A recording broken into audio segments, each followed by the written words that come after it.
All right, Jeremy Scahill, ladies and gentlemen. Hello, first time caller, long time fan. Same here.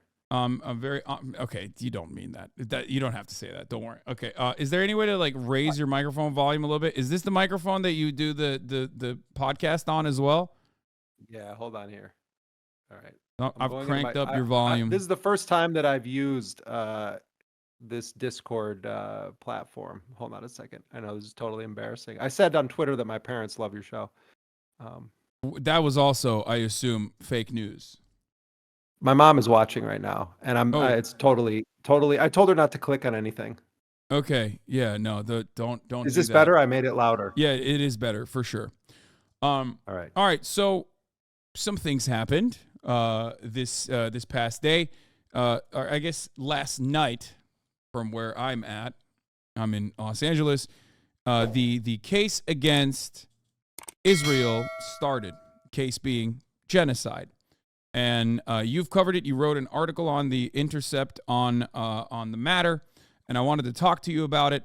There's obviously some other stuff that we could talk about, but I think that it's important, and the overarching goals here are obviously South Africa laying out the case that I think they did a pretty good job with on why Israel is committing acts of genocide upon the Palestinian population, something that they've basically brought about themselves. So there are two different things I want to ask you.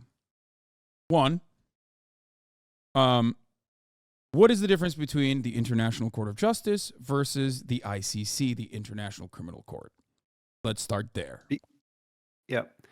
I mean, on a political level, the International Criminal Court has always sort of been viewed as a U.S. dominated tool. And for much of its history, it operated in an ad hoc manner. So you had the war in Yugoslavia in the 1990s. So the United States advocated for setting up an ad hoc tribunal rather than implementing a permanent international criminal court. In fact, the United States does not recognize the International Criminal Court as having jurisdiction over all countries. It prefers for nations in Africa primarily to be subjected to the jurisdiction of something that nonetheless is called an International Criminal Court.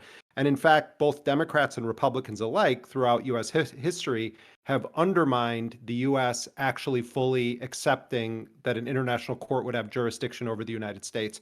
One wild thing that's totally true, but a lot of people don't know about it, is that in 2002, George Bush signed into law a piece of legislation that had widespread bipartisan support that came to be known as the Hague Invasion Act. Yeah. And what that law says, and it's still on the books, by the way. Yep. Interestingly, Joe Biden voted against it. But that law is still on the books. And what it says is that not only does the United States not recognize the International Criminal Court as having jurisdiction over the U.S. and its allies, but that if there is ever an attempt to prosecute any U.S. personnel or the personnel of any, or extradite or bring any sort of proceedings at the International Criminal Court against U.S. personnel, not just soldiers, any U.S. personnel, or personnel of allies of the United States, that the President of the United States is authorized to initiate an invasion of the Netherlands to liberate any U.S. personnel being prosecuted or charged with war crimes. They've had it coming. They've had it come. So the ICC is overwhelmingly a court that is used by powerful nations to prosecute the Yugoslavias and the Rwandas of the world, and the vast majority of the cases that have been prosecuted there have been against involving African nations. When we talk about the International Court of Justice, this is the official world court that was set up by the United Nations in the aftermath of World War II. And the United States actually has been convicted at that court of terrorism. It was convicted in the early 1980s for the mining of the waters around Nicaragua when the United States was fueling the dirty wars in Central America. And the U.S. was actually convicted at the court. One tidbit of history, though, is that the president of the current tribunal that is hearing the genocide case that South Africa brought against Israel, the current judge in that case, who is the head of it, is an American judge named Joan Donoghue. So the Americans have the presidency of the court right now that is hearing a genocide case against its its dear friend Israel. So Joan Donahue, if people watched it today, you saw her. She was the one that was presiding over it. She was one of the lawyers for the United States when they were convicted of terrorism at the World Court for mining the harbors in Nicaragua, and she now is the president of that tribunal. Now, having said that, the International Court of Justice is widely viewed as a much more neutral uh, force when it Can comes I to can I international interject here justice. real Yeah, quickly and go ahead. ask you a What do you question? think? I don't want to. If I'm not mistaken, the Nicaragua court case also still had an American judge on it, obviously, Yeah. and the American judge actually ruled against the United States interests in that court case, as far as I remember. So, like, that is a unique So what? Yeah, situation. Yeah. I'm throwing that out there because I think that certainly the United States would like to assert its influence over any judgment there, but that's not always how American lawyers operate. Not every single American, even though this judge is close to Hillary Clinton, even though she was one of the lawyers defending the United States in its own case before the court, doesn't necessarily mean that she won't be fair. But what we do know is that the Biden administration has already preemptively said that this case is without merit, and has Yeah. said that the charges of genocide are ludicrous and have no basis. So they're already doing a sort of preemptive defense of Israel. But the United States is not in control of the International Court of Justice the way that it is able to assert its influence over the ICC. So now, having said that, even if this court rules that, so first of all, people should understand this. What South Africa is asking for right now in an urgent manner is not to convict Israel of genocide, not to even find that Israel is engaged in genocidal conduct. What South Africa is arguing is that there should be a trial of Israel for genocide, and they walk through the Genocide Convention in meticulous detail. But what they're actually asking for is for the court to issue what they call provisional measures. What does that mean? It means that they're saying that if this court has jurisdiction, and if there is enough evidence to take it to trial, that the court should order the defendant, Israel, to halt its military operations, because failure Yeah. to do so, in the event that it's true that Israel is committing genocide, would mean that it is now blood on the hands of the court for refusing to stop an ongoing criminal activity when they have the authority to do so. So a lot of people think like, oh, Netanyahu's going to be on trial. That's not what this is about. What this is about right now is that South Africa, as a signatory to the Genocide Convention, has the right to bring a case. Any country could have done this that's a Yeah. signatory to the convention. It's significant that South Africa brought it because of its history with apartheid and terrorism in its own country, an apartheid backed by the United States.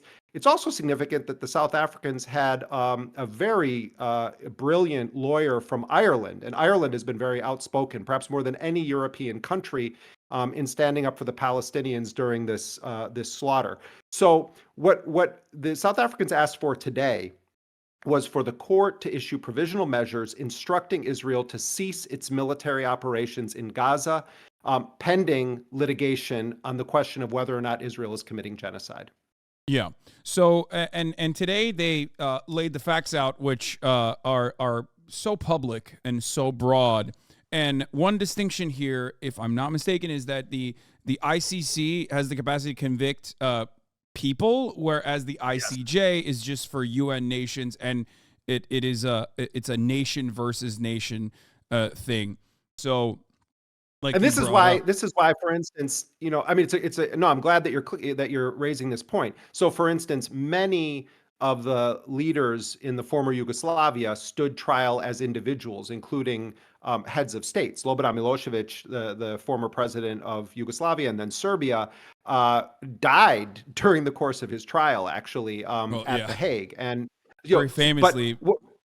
what's yeah, well, yeah, and you also had that thing where the guy took it looked like he was taking a shot of whiskey, but he was actually poisoning himself and died. I mean, this happened also at the International Criminal Court. So Yeah. it's a crazy scene there. But so Israel is basically, their defense is basically going to amount to repeating October 7th, like 8 bazillion times, October 7th. And one of the lawyers for the South Africans, who actually was a rather old British lawyer, was tasked today at the court with sort of preempting some of Israel's arguments. And what he said was, Israel is going to seek to say that Hamas should actually be on trial here instead of Israel. But what this lawyer pointed out, he didn't make an emotional statement. He said, Hamas is not a nation state. Hamas is not a party to the Genocide Convention. They could. Israel could technically, if they wanted to, try to.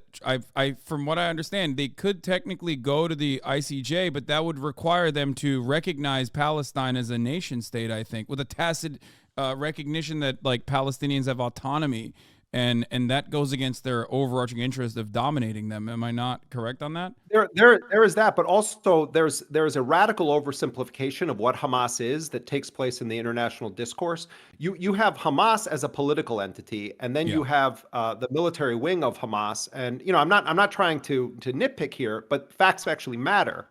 And Israel's entire narrative is that this is not a governing body; this is a terrorist actor. Yeah. And so what the lawyers for South Africa said today was there are proper venues to prosecute the war crimes that Hamas may have committed, but this isn't it. And then went further and said the United Nations recognizes that Gaza is still occupied territory. Israel disputes that and says, "Oh, we pulled out, we removed our settlements." What the United Nations has found repeatedly is that Gaza still constitutes an occupied territory because Israel is entirely in control of its land, its air, its sea, all basic necessities of life that come in and out of there. When Israel's defense minister said early on in this, we're going to shut everything down, the electricity, the food, etc., he meant it because Israel knows how to do it because they have been doing it for a very long time. So, while Israel is going to try to make Hamas the defendant in this case, I don't think that is going to fly, even with the American judge. As much as the United States and the Biden administration constantly goes back to October 7th as being a justification for, the mass killing of tens of thousands of people, the maiming of tens of thousands of people, the extraordinary level of death of children, the fact of the matter is, and the South African lawyer said this, retribution is no justification for genocide. You can't wage a war of revenge. And if international law is going to matter, then facts are going to matter. And so Israel's entire defense that we have the right to do whatever we want because of October 7th actually is not consistent with any basic principles of international law. It's just a fact. Yeah. As the belligerent occupier, a case can't even be made to a right to defense against the people that you are the belligerent occupier over as well. So there is the notion of this is my assessment of the situation, is what I've been saying at least, is like on October 7th, inside of the boundaries of what is known as Israel proper, yes, the Israeli occupying force, the Israeli Defense Force, did have the right to defend its citizens like a police force would, right? Whereas everything beyond that, especially the Gaza operations, would constitute as something outside of the bounds of a right to defense that Israel does not have. It's as a belligerent occupier. It doesn't. Well, also, look, I find myself saying this when I argue with people. I heard you on the show earlier talking about conversations with normies. I'm surrounded in my entire life by normies. My family, we're from the Midwest. I talk to people all the time. And the thing is, like, the way that this has been portrayed, the first narrative on this was that 1,400 civilians were killed. That was the first draft of history that was promoted by the Israelis about what happened on October 7th. When you actually start to review the details, it's much more complicated. We're talking about just under 800 civilians that were documented to have been killed. We're talking about a couple hundred soldiers that were killed. Hamas attacked a number of military installations. Certainly, war crimes were committed that day, without question. I think it's utterly atrocious to take old people, babies. There was one 10-month-old that was taken hostage. No one with a heart and a brain would be defending that conduct. And no one with a heart and a brain should be defending the conduct that Israel engages in regularly when it arrests children, and puts them in military tribunals. So if we want to talk about facts, then we need to understand which groups did what on October 7th? Because you had Hamas, you had Palestinian Islamic Jihad, and then you had what appeared to be independent actors that came in. Yeah. We then have to break down once the siege was laid to the kibbutzes and to the music festival. What did the response of the Israelis look like? If you read the Israeli press, in many ways, it's much more open and transparent about what actually happened on October 7th than the American press. There is a very serious discussion right now in Israel about how many Israelis were killed by the Israeli military Yeah. when they responded to Hamas. And this is not conspiracy theory stuff. This is in mainstream Israeli newspapers. Ynet. And Ynet, Haaretz, the major TV networks have been interviewing witnesses who describe the Israeli forces shelling it. You have a history in Israel there's a number of doctrines, the Hannibal Doctrine and others I'm sure you've talked about before, where there are times when Israel prefers to actually kill its own people before they can be taken hostage. There are other Dahia Doctrine and others that say that it's acceptable to kill your own civilians if you need it to shut down a terrorist operation. So I'm not saying that I know all of the facts. What I'm saying is none of us do right now. And there has been a lot of inflammatory, incendiary allegations made because if you say it was Hamas, you can accuse them of anything. You can say that they were literally eating people's body organs on that day. And there's a significant portion of the Israeli public and unfortunately the American public that will believe it without requesting a single shred of evidence. John Fetterman. Hey, I'll do you one better. Joe Biden. Joe Biden is out there. He, not once, not twice, but at least 3 times, Joe Biden has said that he saw pictures of babies that were beheaded by Hamas. Not even the Israeli government continues to make that assertion. I read the names of every single Israeli civilian that has been identified as being killed. There was a little girl who was 10 months old that was shot while she was in her mother's arms. She is the only child under 1 that was documented to have been killed that day. There were a number of other children. The Israelis initially said 40 babies were beheaded. They told stories about living children being placed in ovens. There is no evidence, but the most powerful person in the world, Joe Biden, or at least Joe Biden, the body of Joe Biden is filling the position of the most powerful person in the world. He keeps repeating this propaganda. They laid siege to Al-Shifa Hospital, telling us there was a Hamas Pentagon underneath it.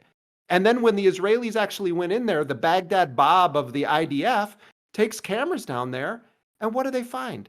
They find something that looks kind of like an old underground operating room with an air conditioner that wasn't even attached, and it looked like no one had been in there for a very long time. I wouldn't be shocked if Hamas guys hung out in hospitals. I know from reporters that often people would meet people to do interviews there. There's a difference between that and firing RPGs from the roof of Al-Shifa. There's a difference between that and actually having a Hamas Pentagon under Al-Shifa. So the United States said, we have our own intelligence that indicates that that's true. The entire thing was a fraud. It was a fraud intended to give cover to Israel to lay siege to civilian targets. So to bring it back to what we're talking about today with this hearing, I didn't learn a single thing that I didn't already know from what the lawyers for South Africa said today, because everything they were saying is in the public domain. Yeah. But what was chilling about it was to hear it in a court that under the law has the authority to say to Israel, this must stop immediately. And that actually is worth something, because it's going to call the question to nations around the world on whether they believe in international law or they think that the United States should continue to be the emperor over international jurisprudence, where it dictates who the law applies to and who it doesn't apply to. One final thing, it was really chilling when they started reciting, and if you read their 84-page filing, the South Africans, over the course of 9 full pages, they are citing quotes from Israeli officials that are clearly genocidal in nature. Not just Benjamin Netanyahu invoking the biblical tale of Amalek and, kill all their children, their women, the babies, the livestock, but others talking about genocidal intent. And what they did is they played some of those by video, they read others, and then they connected it to soldiers on the ground clearly understanding those as official orders. That is genocidal intent. And, I was struck by the thought, because I followed all these statements that these guys have made, these criminal genocidal statements. But hearing it in that court today, I realized the reason that Netanyahu and Yoav Gallant and all these other people feel so comfortable making such shocking genocidal statements publicly is that they have the confidence that nothing will ever happen to them as a result of making those statements. It doesn't even register to them that anyone would be able to hold them accountable because the bully of the world is their backer, the United States. And already these toadies, John Kirby at the White House, National Security Council, Matt Miller, a guy who has no soul and no conscience, out there every day shilling for the genocidal operations. Who's done such a piss poor job that even the IDF had to, at a certain point, be like, all right, you're getting ahead of this, and you're causing political pressure for us internally inside of Israel by speculating on, like, potentially the reasons as to why Hamas is not releasing some of the female IDF soldiers, which at the time was, once again, like you've mentioned, presented as though these were also female civilians and not like active enemy combatants that they'd held captive as prisoners of war, as hostages, and that they were refusing to release them. And Miller famously speculated that it's because Hamas wants to, or either has harmed them or wants to harm them further, and that's why they refused, and that's why the negotiations fell apart.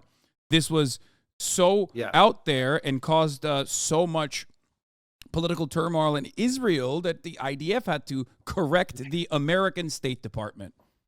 Yeah, I mean it's totally true. I mean when you have people like Benjamin Netanyahu saying, "Hey, tone it down a little bit," like that says something. It reminds me though, Hasan, of this story about Biden from which I think is one of the most revealing stories. I mean, first of all, people should understand Joe Biden's been in office longer than almost any American politician. 50 years, senator, vice president, president, and since 1973, he's been a totally committed Zionist. He calls himself, Israel's best Catholic friend. But in 1982, when the Israelis invaded Lebanon, a guy named Menachem Begin was the prime minister of Israel. And he comes to Washington because the Reagan administration actually, even though they were, Reagan was an incredibly pro-Israel president, but they were concerned about the mounting civilian death toll. And if you go back, at one point, Reagan even told the Israelis that it's starting to look like a Holocaust. He used the term Holocaust. So contrast that with, Biden today. But Biden at the time was a senator. So Menachem Begin comes to Washington and he gets grilled by all these American senators over the rising civilian death toll. And Begin then goes back to Israel. He talks to reporters and he tells reporters, but there was one senator who stood up. This is 1982. One senator who stood up and gave an impassioned defense of our invasion of Lebanon and said that if he was in the same position in the United States and he was dealing with a threat like that, he also would support the killing of women and children. And Begin says, that senator was a guy named Joe Biden. And Begin himself was a war criminal from 1948 in the Irgun militias, as part of the original Nakba. So this guy is saying, I had to tell that senator, no, those aren't our values. So Biden, even back then in 1982, was going further than the Israelis in, at least in this meeting with Begin, in defending the killing of women and children. No one should pretend that Biden doesn't enthusiastically support what's happening right now. His entire career indicates that that's exactly what he believes. And also Antony Blinken has never met a war in the Middle East that he just wasn't, fucking in love with. Yeah.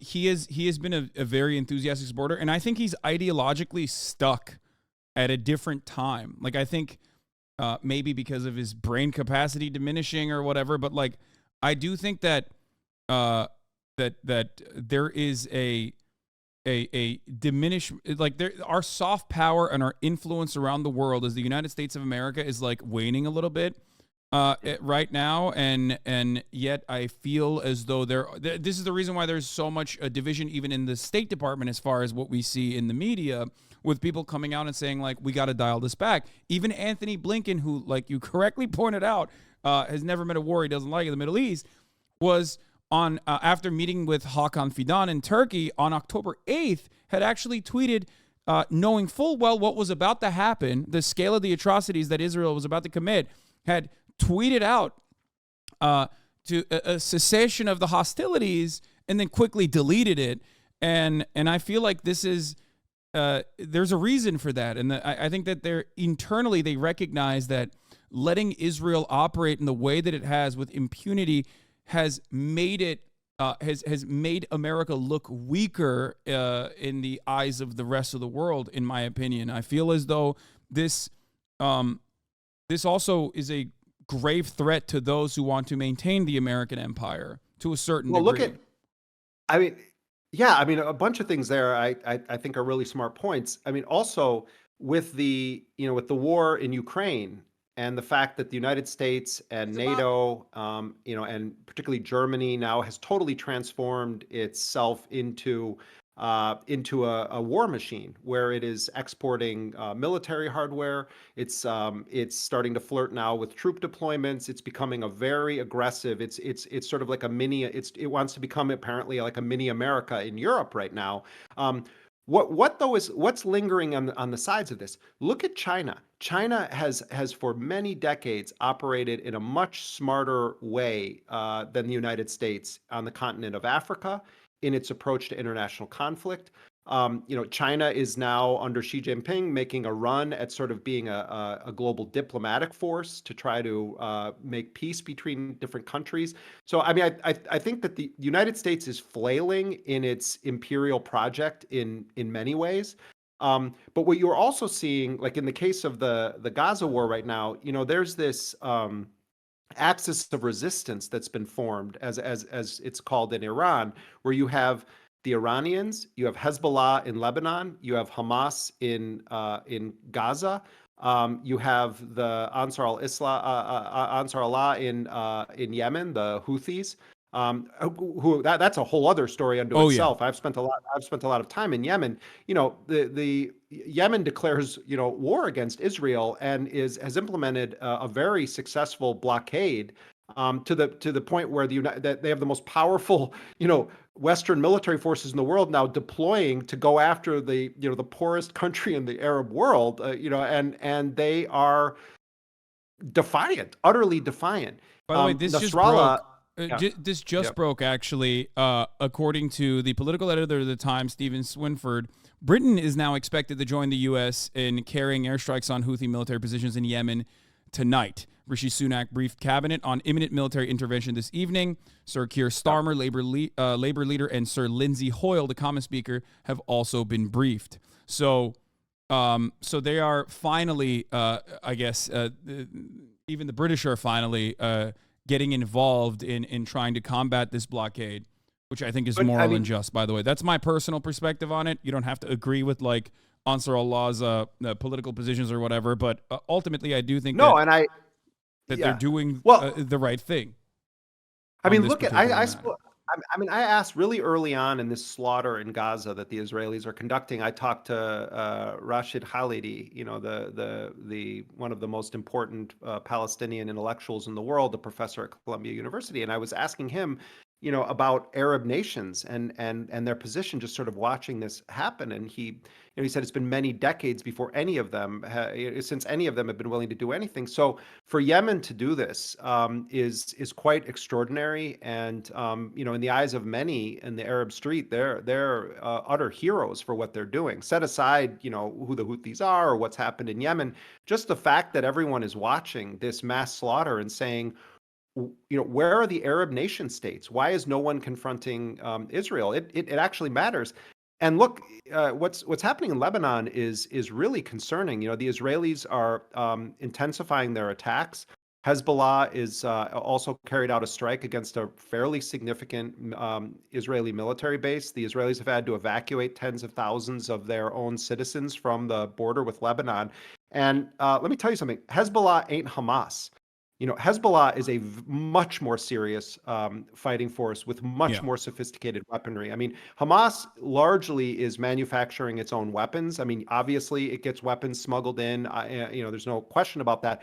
But Hamas is at a stage where Hezbollah was, 10 plus years ago, and so Hezbollah is also the only force in recent years to defeat Israel. And if the Israelis think that they're going to be able to fight a multi-front war without constant U.S. rearmament, they're sadly mistaken, because the reason that Antony Blinken keeps having to circumvent congressional review to push through emergency shipments of tank shells is that the Israelis can't sustain this without the United States. So when people say, "Oh, what do you want Biden to do? He's not the president of Israel." No, he's the arms dealer of Israel. He's the political Yeah. defender of Israel. If Biden Yeah. wanted this thing shut down, it would be shut down. That's what happened in 2021. Biden basically said to Netanyahu, One phone "Okay, call. you've let it Yeah. burn enough." And within 48 hours, there was a peace deal being brokered between with the Egyptians and Israel. Even this time around, when Yoav Gallant, who famously, the defense minister, said we're fighting human animals and that's why we have to shut off their food, electricity, and everything, like all aid going into Gaza, had to back away from that position at least marginally early, like a month into the ethnic cleansing campaign. And when Israeli media asked him why he is allowing aid to go into Gaza, albeit limited aid, but still any aid to go into Gaza, he very famously said, and this was like often not really reported in American media, but he very famously said, "Well, what am I supposed to do? America asked us to do that. What am I going to do? Say no to America?" And that is the reality, and that's precisely the reason why Israel, in my opinion, does probably more media, more Western-facing media in English than it does in Hebrew for its own domestic audience. And there's proof for this as well. Benjamin Netanyahu has actually appeared on Western television more times since October 7th than he has on Israeli television. So there's a reason for that. It's because he already has a tremendous amount of support for the actions in Gaza. He doesn't have a lot of support overall. Obviously, the overwhelming majority of the Israeli population want him to resign immediately. But yeah, I mean, as his far constituency is along the Potomac. It's Yeah. it's and I mean, one other interesting thing about that, and it doesn't really get talked about a lot, but Israel, I think Israel is actually militarily losing the war against Hamas. And people might say, "Oh, what are you talking about?" Israel's waged a very effective campaign against the civilians of Gaza. They really have perfected the art of mass murder of Oh, yeah. women and children and the elderly, and killing 200 plus medical workers, destroying all of the hospitals, causing starvation, causing endemic diarrhea among children. They're really successful at the war they're waging against the civilians. But if you actually are monitoring both the Israeli propaganda and Hamas's media channels, Hamas is constantly posting videos of them blowing up, of their operatives blowing up Israeli tanks, killing Israeli soldiers. There's one video where a Hamas operative pops up from a tunnel hatch in the middle of a camp where Israeli soldiers are just sitting around, hanging out, and they film them around, just showing we can access you anywhere, anytime. Yeah. These tunnels that they have under Gaza, hundreds of kilometers of them, the Israelis captured video from an engineering corps of Hamas building some of these tunnels. And they have to use equipment that doesn't register seismically to dig out some of these tunnels, because the Israelis have such extensive surveillance around it. But there's a video of Yahya Sinwar, the head of Hamas, his brother Mohammed, driving a car through the tunnels, and he's sort of like, take a right here, then a left there. The Israelis have not penetrated even a fraction of these tunnels. And so the point I'm getting at here is that this is going to hit a point where Hamas is not going to be defeated. Israel desperately needs to kill Mohammed Daif, or the military commander of Qassam brigades, or Abu Obaida, the spokesperson, or Yahya Sinwar. They have to kill somebody so they can say, we did it, here's our victory. But the reality is that they're not even militarily defeating Hamas right now. They are militarily exterminating and expelling the Palestinian population, forcing them into a smaller and smaller killing cage. That's what they're doing. But, top Israeli defense reporters are starting to hint at this, that this isn't going well for Israel on a tactical military level. Yeah, no, absolutely.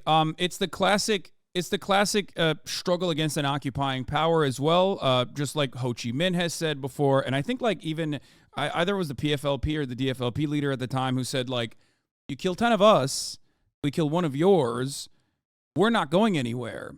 it's going to end when you get tired, right? And Right, and that is remember the dynamic. and remember that people will say, "Oh, yeah, well, look what happened to ISIS, in Iraq." Hamas is not ISIS, Yeah, and Hamas. No one wants to really talk about this, but why does Hamas exist? I mean, part of the story has to do with Netanyahu and other extremists in Israel wanting Hamas to exist because they viewed it as the best way to prevent a Palestinian state. If you had people that were perceived as extremists or violent jihadists or what have you. But the political reason why Hamas or Hezbollah or any of these groups exist is because of the occupation, is because of yeah, settler colonialism, is because of imperial agendas, is because of exterminating people from their lands. And the people of Gaza in particular, and I'm sure you remember this, Hasan, in 2018 and 2019, the Palestinians organized a massive nonviolent series of marches that spanned yeah. months. The Great Every March of Friday, it Return. was Yeah, called the Great March of Return. And Israel responded with utter force to those nonviolent demonstrations. In fact, Israeli snipers, some of them who gave their actual name, have openly admitted in the Israeli media that they were keeping account of who could shoot the most kneecaps of Palestinian 42 in one protesters. day. One Right. IDF sniper openly Yes. stated.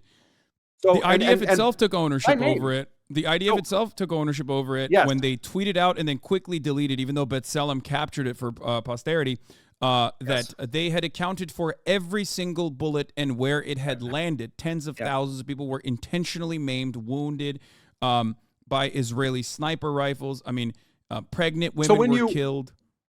So Yeah, so when that is the response to a nonviolent demonstration, which presumably is what the world is telling the Palestinians, that's the proper way to resist Israel is nonviolently. You don't do things like raid a military base or kidnap a soldier or take a soldier prisoner.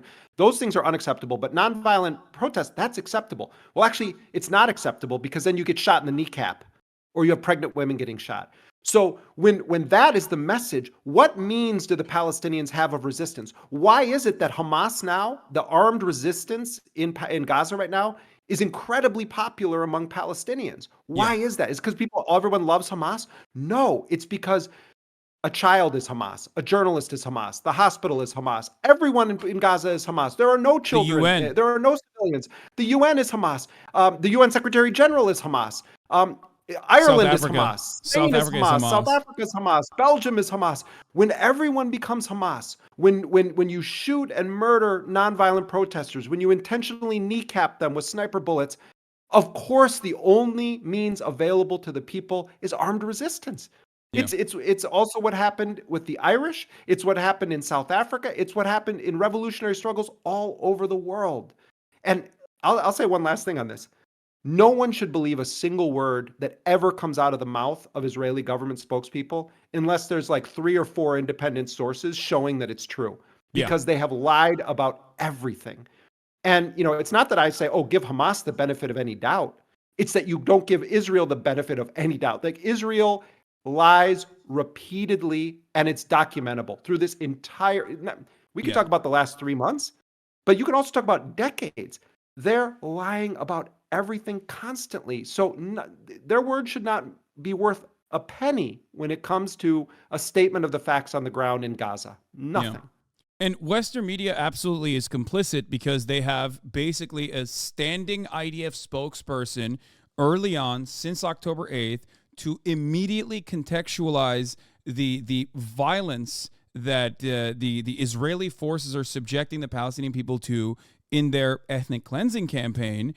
And even and beyond that, whenever Israel will come out as a state actor and openly lie and even deliver inconsistent, sometimes incoherent evidence, false evidence as to whether they were the ones who struck the Al Ahli hospital or the Al Shifa hospital, and how Israel never would strike a hospital. Immediately, the media jumps on that and actually changes, in my opinion, the way the way they have covered the atrocities. Two Yeah. things I wanted to point to here. One is an analysis that I saw. Hold on, let me see if I can pull this up really quickly. One is an analysis that I saw about the way that the atrocities have been covered in Western media and how oops, that's not. I'm at my bookmarks. Oh, you're That's talking. not. This was a piece that The Intercept did. That it was Adam Johnson. You're talking about the analysis of American newspapers and how they cover Palestinian deaths versus Israeli deaths. Yeah, exactly. The Intercept coverage, yes. The disproportionate coverage mentions of Palestinian deaths declined. Here it is. New study shows that the New York Times, Washington Post, and LA Times is systematic bias. For every 2 Palestinian deaths, Palestinians are mentioned once. For every Israeli death, Israelis are mentioned 8 times, or at a rate of 16 times more per death than of Palestinians. Yeah. I mean, and look, we also did a story recently, my colleague Dan Boguslaw, showing that, CNN, any report that is done by CNN, including reports that are done in the United States that deal in any way with Israel, have to be run through the Jerusalem bureau of CNN, which is subject to the Israeli censors' oversight. Yeah. And I mean, I remember a story that like the late Alex Coburn did, back in 1999 about CNN having interns from the Pentagon in their newsroom during the bombing of Serbia. There's a long tradition of news outlets subjecting themselves without full disclosure to censorship and monitoring by government entities. And there's a crossbreeding between, a revolving door. It's not just lobbyists and politicians. Also in media, you have people hopping from government positions back to media and back and forth. And, some news outlets also are working with people who are just fresh out of their jobs being propagandists for the Israeli government. So, I mean, look, the Palestinians are being systematically killed off in Gaza right now. There's plans to try to force them into the Sinai Peninsula, a long kind of colonialist, dream. News organizations are doing what they always do, which is that they give every lie that Israel floats gets sort of a pass, and every single claim of a Palestinian death has to be like quadruple proven. Look at the Yeah. president of the United States says, "Oh, I don't have any faith in those death numbers." Actually, to be quite blunt here, the Hamas Ministry of Health death numbers are almost certainly conservative because of the formula that they use, where it has to be someone that's come through the hospital system or the morgue system in some Yeah. way. There are other estimates when you take into account missing people and under the rubbles that are far higher. And I think they're reasonable numbers, far higher than the Hamas-run health ministry numbers. The whole thing, the world is upside down. The victims have to like go out of their way to prove that their loved ones died. Look what they're doing to Wael Dahdouh, the bureau chief of Al Jazeera Arabic in Gaza. They murdered this man's family. His entire And family. they murdered his family. Then they murder his cameraman and leave him for 5 hours bleeding out. And then last week they then murder his oldest son, who was a reporter. And then the Israelis say, after Anthony Blinken made the big mistake of answering a question and expressing some sorrow for Wael Dahdouh's suffering, that his entire family has been systematically murdered by Blinken's friends in Israel. Blinken makes this mistake, and the Israelis then magically pop up and they say, "Here's a document we found proving that Wael Dahdouh's son, who also was a journalist, actually was a secret terrorist operative and on the payroll Of the Islamic Jihad, yeah. Yeah, of the Islamic Jihad." And I don't believe for 1 second that Israel deserves to be able to make such an allegation without actual proof. And like we know from their Baghdad Bob, his conduct in the hospital, where he shows the scheduling sheet and says, "Aha, see, this is the sheet where all the Hamas terrorists were signing up for their guard shift duty to guard Israeli hostages." And it turns out it said nothing of the sort. It just took one person speaking Arabic to look at it and say it doesn't say what you're saying it says. So I think that when we look at 100, I think we're on almost 110 journalists now that have been killed over the past 3 months by Israel. It's a mass murder campaign against journalists. And look, Evan Gershkovich, who's in prison in Russia, I think he should be freed. I think it was an atrocious war crime that the Saudis committed by butchering Jamal Khashoggi. But where are all the big CNN stars of the world who every day tweet, "This is how many days that Evan Gershkovich has been in prison"? Where are they when 110 of your colleagues have been murdered murdered with American bombs, murdered with American bombs, Yeah. clearly in an intentional campaign to wipe it out. The Washington Post has the audacity to keep on their thing that democracy dies in the darkness. Where is the systematic outrage from American journalists over the murder of our Palestinian colleagues? They are the eyes and ears of the world to a genocide that is unfolding in real time. And, Yeah. and many of them, their families have been killed, their houses have been destroyed, their colleagues, their cameramen, they're being systematically killed. And where is the solidarity? It's devastatingly horrible. I'm ashamed to be an American journalist. Actually, right now, I'm ashamed to be an American journalist because we have utterly failed our colleagues in Palestine, utterly failed them. Absolutely. There's another thing I wanted to talk about the International Court of Justice, because tomorrow, or at least I guess in a couple hours, we're supposed to hear from the Israeli side on its defenses, right, against the gross accusations of genocide and ethnic cleansing, which has been clearly laid out, oftentimes with evidence that the Israeli soldiers and, like you said, the Israeli officials have voluntarily given themselves. And their reaction to that, I suspect, is going to be somewhere along the boundaries of how they've tried to contextualize this violence and why it's a necessity over and over against this October 7, a relitigation of October 7, with some of the most embellished aspects of it, in my opinion. And then beyond that, talk about how this is actually a war against Hamas and not against the Palestinian population. And it's oopsie, it ends up killing overwhelmingly, I believe, 70% women, children, elderly, like outside of the male combatant age group, which even then is not 100% that is going to be a militant regardless.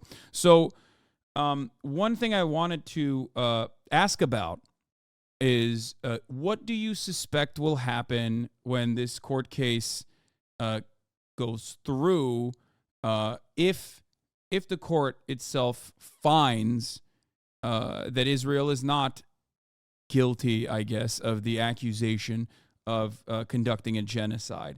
And while you answer that question, I'm going to go pee really quickly. I'm going to be away for like 1 second, but chat will listen, and I will hear you as well. Sorry. All right.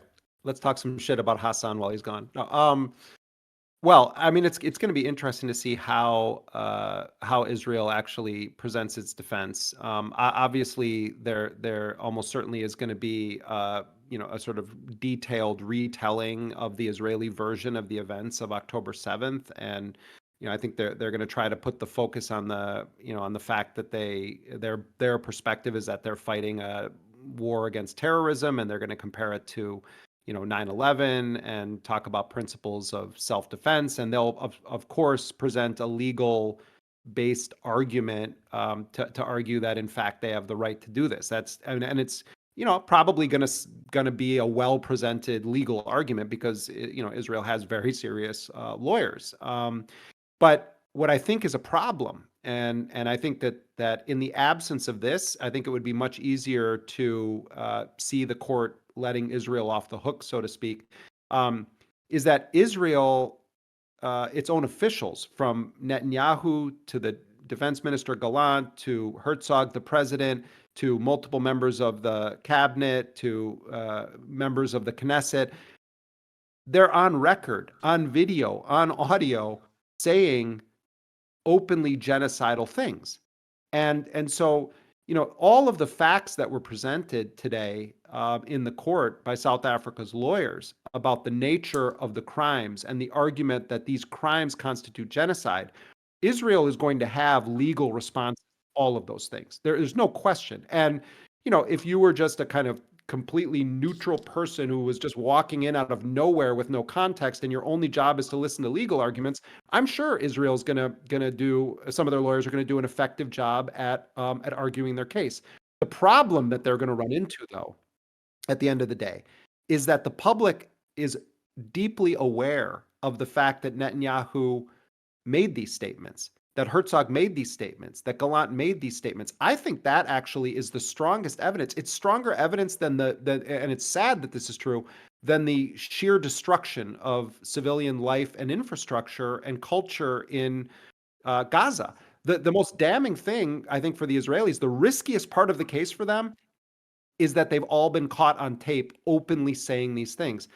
One of the lawyers for South Africa said today, usually you have to dig up these kinds of statements to prove genocidal intent. And he said, Yeah. what's extraordinary about this is that they said all of these things and they're continuing to say these things. So, and even if you read the Israeli press, there have been several columns in the Israeli press saying that this is the thing Israel is concerned about with this case is that, you don't need Chris Hansen to come into the room and be like, here, let's play the tape. I mean, it's like they're saying it on an ongoing basis. There was no need to secretly record anybody saying anything. They were giving speeches laying out everything they were going to do. So, not that I can imagine being sympathetic to Israel's legal arguments, but I would predict that they're going to do an effective job at arguing in a kind of meticulous way that this statute and that statute apply here, and that we had a right to do this, and that this is not true. Even though the UN said this, let's look at who the UN personnel are. They'll probably try to put some of the UN people on trial by default or whatever.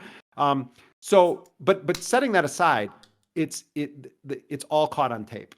It's all caught on tape, and that, I think, is what makes this an extraordinary situation. Because can you imagine, those judges listening to that stuff today, and then later being like, "Yeah, we ruled that didn't indicate any genocidal intent." I mean, it just, when you take that combined with, even if half of what South Africa said today was true, and you combine it with Netanyahu and Herzog and Gallant and all these statements, that's a slam dunk case.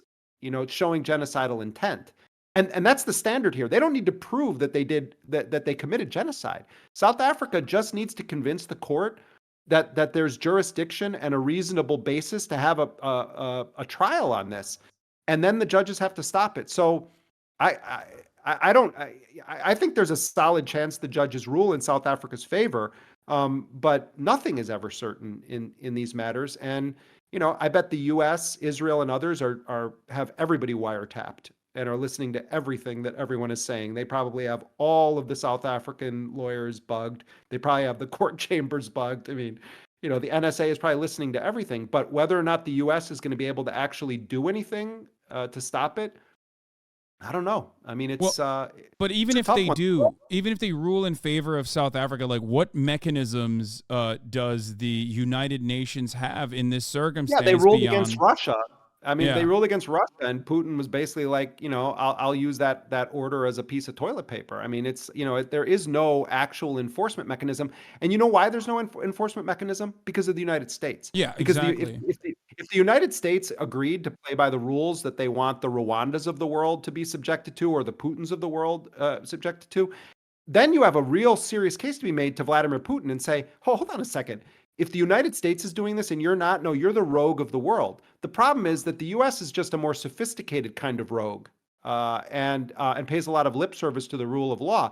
Putin's very happy to be perceived as a gangster, but the U.S. wants to be perceived in a different manner. So but you're asking a real question, which is, there is no enforcement mechanism, and there's no enforcement mechanism by design because the United States won't allow it. But what is significant and what I think is real is that if the court does rule that Israel needs to stop this, huge pressure is going to be then put on America's European allies, because how is it that the European Union is going to then stand up and say, oh no, we support the flagrant violation of an order from the World Court that we all have accepted the jurisdiction of? That's the problem here. And so I don't have any illusion that, like, the United Nations is going to, deploy blue helmets to go and stop Netanyahu's bloody rampage. But this is going to be an interesting development in Europe, because a lot of American allies are going to be in a bad situation because they don't go as far as the United States on these issues. The U.S. is, definitely, they want the U.S. to do what it's doing. They like that the U.S. is taking the hit for vetoing all this shit. But at the end of the day, they have to deal with their own public. And the general public in many European countries, they're getting increasingly fed up with this stuff. They're also sick of the war in Ukraine. They're sick of their energy prices rising. I mean, there's lots of factors. You have fascist parties increasing in popularity in Germany and elsewhere. I mean, there's a powder keg that exists right now in Europe, and so the timing of this is quite interesting. So bottom line is, no chance it would be enforced. Almost certainly Israel will ignore it and continue on with U.S. Backing to some degree. I don't know how the U.S. publicly would state that, but it's going to be a problem in Europe. Yeah. Then there is the other side, but you're absolutely correct. I think also that the worst aspect of this for I guess instruments of power in the Western world will be the civilian pressure, like their civil society getting more of a go ahead to like openly state, no, this is like an international court of justice ruling. This is genocidal unconditionally. It's not dissimilar to what happened after Amnesty International. Way more Nicorette here. Oh, same. I'm a big Nicorette guy myself, but I alternate between. I don't like any of the flavors. I Yeah. alternate between like the mint and then the non-flavor one. Oh my because I God, just that's can't what I take- do as well. I have the regular bubble gum here and then the mint one here. Yeah. The coated one. I Yeah. got these ones. I have the European kind though. It's not as good as the American stuff. I need to. Probably. This is the good stuff. This is Nicorette. It's like 4 milligram and 2 milligram. I I just go dropped between down those. to 2 milligram. Oh, nice. I mean, it's very effective if you're looking to stop smoking. I've been chewing it for years, but I stopped smoking years ago, but I still chew. I know I've narrowed my vice down. I'm on no pharmaceuticals except an allergy medication, and I just am on the nicotine. I don't drink alcohol anymore. Same. But I can't live without my nicotine. Same. All right. Anyway, we were talking about something serious. I didn't mean to do a commercial. No, for it's Nicorette, fine. I'm in the same boat. But the thing I was gonna say is, beyond the pressure, we were talking about civil society and civil society and the pressure that will mount towards like the unconditional support afforded to Israel, making like a less popular position. It kind of cuts through that, and we saw a version of this in Amnesty International and other NGOs like human rights groups that normally do, in my opinion, oftentimes operate alongside the American State Department's interests, usually against America's foreign adversaries, more often than not. This was one of those instances when in 2021, when they all collectively openly admitted something that many people have known for quite a long time, that Israel was an apartheid state, that often, in my opinion, that was a part of the sea change, a part of the attitude shift, because it gave the permission to many, I guess, like squishy liberals even, to openly state things as they are, that Israel is undeniably an apartheid state. And I think that the ICJ decision, if it favors the South African position, will play a similar role. And slowly but surely it will chip away at the marginally chip away at the dominance that Israel has on Western media and our interests. But earlier in your show, before I came on, I was watching, and you made reference to sort of people that are on your feed, sort of being more tapped in to things, and I'm sure that that's totally true, and this is true in general of a lot of the generation of people that are coming into adulthood right now. It's really interesting to look at how people get their information, and they're not held captive to just corporate media or, major media or media that, most quote unquote grown-ups have even heard of. And on this issue, you can stop a random young person, in the cities of many countries around the world and start talking to them about Palestine or Israel, and they're going to know a bunch about it. And what I think is really interesting is that this trick of the Israeli government of trying to force the world to believe that criticism of the Israeli government is criticism of Judaism or criticism of Jews or is anti-Semitism, that's done. That era's finished. That doesn't work anymore. And this is a recent thing. It does not work anymore. And I mean, I'm getting called an anti-Semite every day by these people, by these wackadoodles who are trying to convince the world that Israel somehow means Judaism. I talk to my friends who are Jewish all the time, and everybody is saying like these people do not represent us. Yeah. But this is new. This is new that is piercing into the mainstream. This is the point I'm getting at. I think there's been a paradigm shattered here, and I think that people whose brains have not been poisoned by Hasbara and the sort of propaganda industry from Israel and in the United States, where it's drilled into your head too in American politics that you must support Israel. It's shifting, and in Germany, I'm in Germany right now. In Germany, um, they have these speech laws on anti-Semitism, Oh and yeah. they're arresting people. Hundreds upon hundreds of people have been arrested on anti-Semitic speech laws for simply protesting against Israel's genocidal campaign in Gaza, including an elderly Jewish Israeli woman arrested twice in a 5-day period in Berlin. They're talking about trying to make a law that says if you want to become a naturalized citizen, Germany has a huge Turkish population, an increasingly large Arab population. They're trying to make a law that says, as a condition for naturalization, that you have to sign a form recognizing the right of the state of Israel to exist. It's like a And BDS law that they have in like Texas. If you want to get like contracts with the government, or if you want to be a right, public school teacher, you have to be like, I will never criticize Israel. I promise never to be the Sharia law. But Yeah. the point I'm getting at though is that so much of that propaganda that's been so effective at policing the American public on these issues, it's blowing up.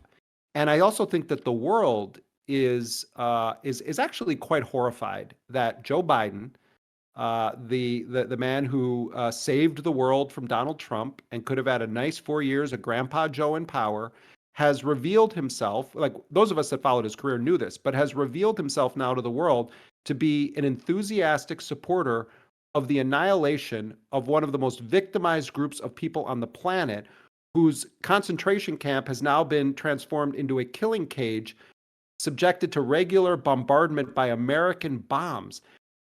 I think we're entering a different world right now, and it is going to be a shit show in the Yeah. American election in 24, Um. because I think there is a difference between Biden and Trump. I think it's possible that Trump would have actually been doing U.S. drone strikes in Gaza. Oh yeah. You know, I've never bought the notion that Trump is some kind of dove or something like that. No, no, no. But Of course not. I mean, this is a continuation of Trump's policies. This is the Abraham that's Accords not in an argument. play. Yeah, yeah. But I'm not Yeah. making an argument. Ergo, therefore, we should vote for Grandpa Joe. What I'm saying is, when they start shaming everybody, the Democrats, and they start saying, "Oh, you're going to give us Trump," the answer to them is, "You did this. You did this. You Yeah. did it by having Biden run again when he is a half brain dead potato. You did it by supporting enthusiastically the extermination of the people of Gaza, Yeah. by saying there's no red line to what Netanyahu can do. They did this to themselves, and so I don't know what the answer is on 2024, but I know this: if Donald Trump becomes president, it's Joe Biden's fault. Oh, It's the absolutely. Democratic Party's fault. Like Absolutely. there's none of this shaming people because they vote for Cornel West or Jill Stein. You gave them nothing to vote for when you conducted yourself in this manner, and you ran this guy again, and you did the things you did in office. Yeah. See, I mean, look, there's already people in the chat doing it right now. There's this idea within the liberal population, especially those who are like very tuned into politics, who like consume it all the time, that like they love fighting the battle as though the Bernie bros are still alive, right? They want to go back to the 2016 era of like, you're going up against Hillary Clinton, how dare you?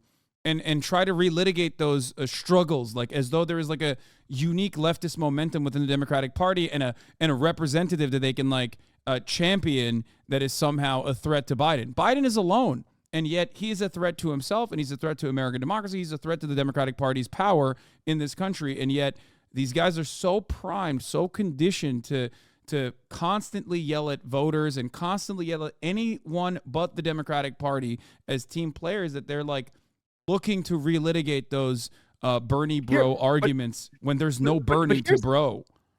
Yeah, and Bernie actually has been a mixed bag on this Yeah, Gaza war. exactly. He's doing some really smart things right now on a legislative level, so I give him credit for that. But my God, he was so bad for the first several months of this. But that's a whole other show. But the thing is, My question for anybody who is going to start vote shaming people, I want to see the receipts. I want to see how every single day you were calling the White House, telling Biden to stop supporting this genocidal slaughter in Gaza. I want to see your receipts. I want to see that you just spent endless hours working those phones, knocking on those doors, calling your precinct captains, doing everything you could to stop this stuff. I want to see the receipts that showed that you said Biden shouldn't run again because nobody actually wants him to run again. If you can't produce those receipts, I don't want to even talk to you about the 2024 election. I will talk to someone. If someone is saying, oh no, I passionately did it, I did all this stuff, but I'm scared of Trump for X, Y, and Z reason, and I'm totally with you, I agree with, okay, I'll talk to you about that because you sound like a really fundamentally good person. But if you're just some nitwit who every 4 years wants to vote shame people because they have an actual conscience, get out of here. I mean, you're not a serious person. You're a cog in a machine. It's funny because that's a very common joke I also make. I ask people to show receipts or pay stubs from the DNC because it's like, you shouldn't be doing this for free. You shouldn't be coming in here and defending the Democratic Party's like malpractice, Democratic Party's negligence for free. At least some people get paid to do it. You know what I mean? Like, why are you LARPing as a DC consultant and you don't even have a badge? You don't even have a shiny lanyard to show for it. Yeah, go find one of the many Palestinians that live in the United States whose family members have been collectively murdered with American bombs, and sit down with them and you tell them why they should be voting for Joe Biden. That's what I want. I want to hear. Don't make the case to me or Hassan. Make the case to a Palestinian whose entire family in Gaza has been killed on why they should be voting for Joe Biden. Like that really is the gold standard here. And if your case is, oh my God, I spent every waking minute trying to stop the war in Gaza. Okay, you're a person that I actually think should be listened to and taken seriously. Short of that, go away. You go make your vote and let everyone else vote their conscience. Going back to the conflation, by the way, between anti-Semitism and anti-Zionism, two things I wanted to talk about really briefly is that the ADL already has been like a questionable organization from its inception, although obviously it's like foundational principle is supposed to be something that we all agree on, combating anti-Semitism in the United States of America, which is like a very harmful bigotry. And yet through their I guess historical collaboration with the apartheid South African government, spying on labor leaders and Jewish Americans who are anti-apartheid at the time in the 80s, like anti-apartheid activists who are Jewish themselves. And now the continuation under Jonah Greenblatt's his leadership, the ADL has openly, for the first time ever, revealed that its anti-Semitism trackers, those numbers actually factor in pro-Palestinian protests. Approximately a third of all of the anti-Semitic incidents logged since October 7th by the ADL are directly just simply pro-Palestinian protests, oftentimes led by Jewish groups. It's the organization that is incredibly important as far as like what it's supposed to do, which is combat anti-Semitism, track anti-Semitism, has completely faltered from the origination or from the original message. And there, like I said, it's been marred already. Its reputation has been tarnished in the past as well. However, now it's like it's at a time when anti-Semitism is rising, because it's oftentimes, as it oftentimes does, when Israel does conduct these acts of genocide, and then people do look at that and go, okay, well, this is the responsibility of all Jews, which is inherently anti-Semitic to think. You see that you have like Alan Dershowitz. He's been running around and he's saying, "Oh, Jewish Voices for Peace doesn't actually have any real Jews in it, and they're just using them as props, and it's basically a front for a terror support group."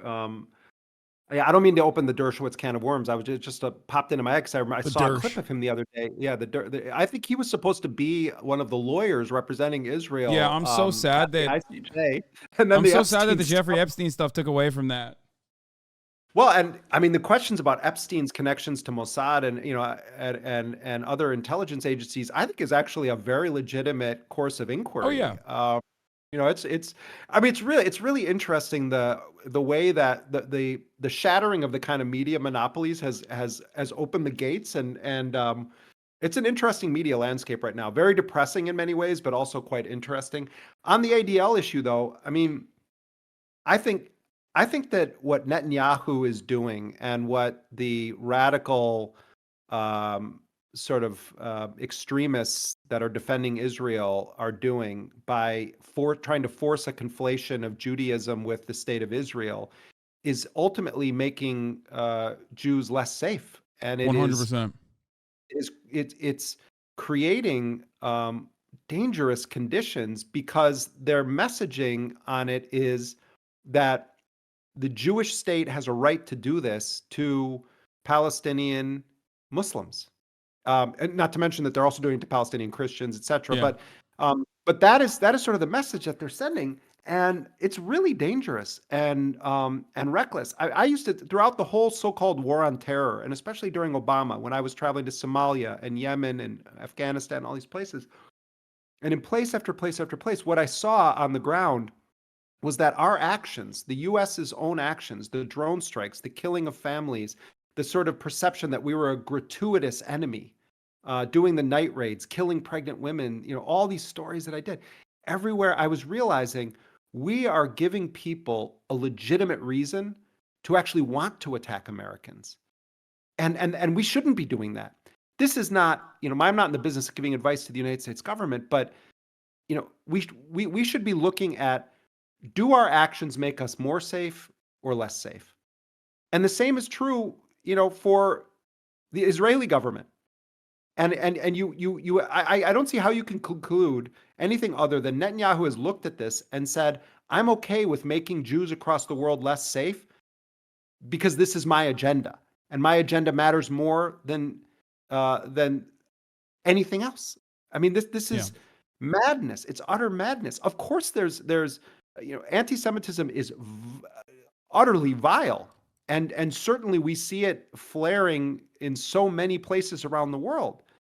Especially on Twitter, with the likes of Elon Musk, openly unbanning anti-Semites. Yeah, no, absolutely, and but at the end of the day, we need to have a discussion of how we actually confront real anti-Semitism, and when the ADL is categorizing people using their powers in a democratic society to nonviolently protest about the actions of another nation that is engaged in a genocidal war, and you say that simply doing that is anti-Semitic, or using the term from the river to the sea, that it's anti-Semitic, this is very dangerous because it cheapens the experience of those who actually are suffering from anti-Semitism. Yeah. This is also true, by the way, for the events of October 7th. When you promote things that are false, when you make up incendiary stories to try to make your enemies look like vicious animals, and you want to strip them of any humanity whatsoever, you're also doing a grave disservice to the dead and to the survivors that loved them. Because what you're doing is you're not allowing actual justice to be served. You're not allowing the actual facts to be known. You're concocting stories in pursuit of an agenda, a murderous agenda, and you're using the deaths of those innocent people. Hundreds of Israeli civilians were murdered that day. And by making up stories or saying, oh, this thing happened to this woman, and then her family says, oh, no, actually, that's not true at all. When you do that, it's like spitting on the graves of the dead. It's disgusting that you do that in pursuit of killing other people too. So but yet this is the politics of the day. This is how Israel is rolling now. Yeah, the instilling fears in the heart of the diaspora is of course beneficial for Benjamin Netanyahu, because that's how he can reinforce the narrative that Jews are safe nowhere around the world except for Israel, when ironically many American Jews have said this throughout history, that no, they're way less safe in Israel than they are in the United States of America. And part of that, of course, is because of the actions of Israel and the deliberate attempt to conflate from Zionists the actions of Israel with the entirety of the religion of Judaism. So it's this never-ending cycle of consistently increasing tensions. And when you have someone like Joe Biden championing that because of his own ideological background, because of his own personal opinions, saying something, in my opinion, as gross as without Israel, Jews would not be safe anywhere around the world, when you are the president of the United States of America, a country that has almost the same number of Jewish citizens as the nation state of Israel.